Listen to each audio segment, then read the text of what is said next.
तो नमस्कार दोस्तों, आइए शुरू करते हैं एक ऐसी सच्चाई जो आपको सुनना चाहिए। दोस्तों, हम कहते हैं कि हम सुधरेंगे तो देश सुधरेगा। ये बात बिल्कुल 100% सही है।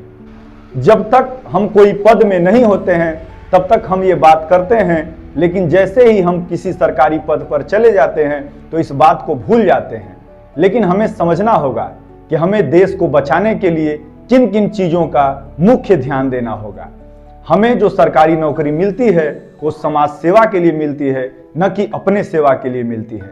तो आप जो मैं बताने जा रहा हूं उसे कृपया ध्यान से सुने और समझें।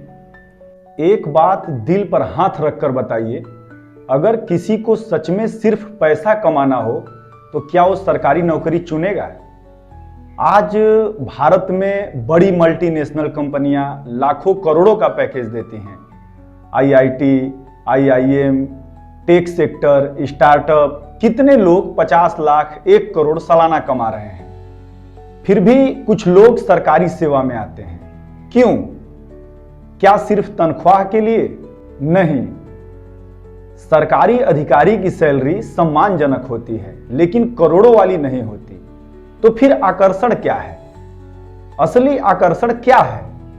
भारत के संदर्भ में सरकारी कुर्सी सिर्फ नौकरी नहीं है। अस्थायी नौकरी, पेंशन या सुरक्षा, सामाजिक प्रतिष्ठा, प्रशासनिक शक्ति, निर्णय लेने की क्षमता, यही वो चीजें हैं जो सरकारी पद को खास बनाती है। लेकिन यहीं से खतरा भी शुरू होता है। जब सेवा की कुर्सी सत्ता की कुर्सी बन जाती है। भारत का यथार्थ, हम एक ऐसे देश में रहते हैं जहां फाइल बिना दबाव के अक्सर चलती नहीं, शिकायत बिना पहचान के सुनी नहीं जाती और नियम कभी कभी सुविधा देखकर बदलते दिखते हैं। यह पूरी व्यवस्था हर जगह भ्रष्ट नहीं है, लेकिन जहां है वहां उसका असर गहरा है। एक ईमानदार अधिकारी 30 साल सेवा करता है और एक भ्रष्ट अधिकारी 3 साल में सिस्टम का भरोसा तोड़ देता है।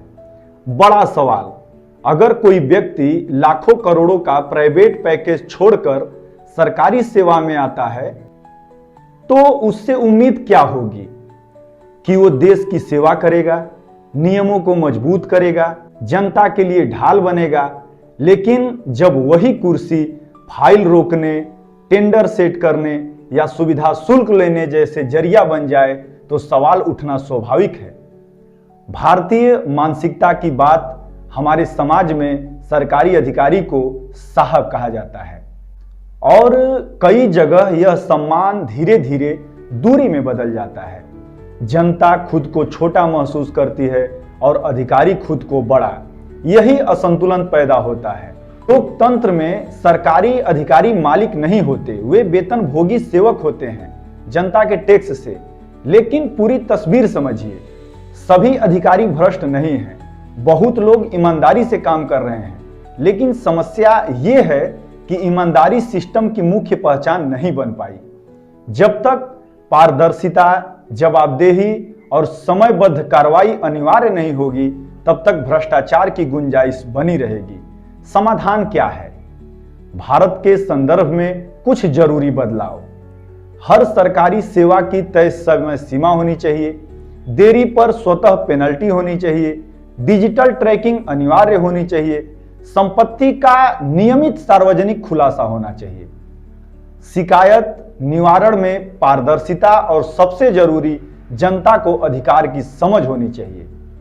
अंतिम बात, सरकारी नौकरी करोड़ों का पैकेज नहीं देती, वो जिम्मेदारी देती है। अगर कोई उस जिम्मेदारी का सम्मान करे तो वही देश की ताकत है। लेकिन वह जिम्मेदारी लाभ का साधन बन जाए तो वह देश की कमजोरी बन जाती है। देश को बाहर से कोई दुश्मन कमजोर नहीं करता, देश अंदर की बेईमान से कमजोर होता है। आशा करता हूं ये वीडियो आपको पसंद आया होगा। अगर पसंद आया होगा तो चैनल को सब्सक्राइब करना बिल्कुल ना भूलें। बहुत बहुत धन्यवाद। Thank you so much.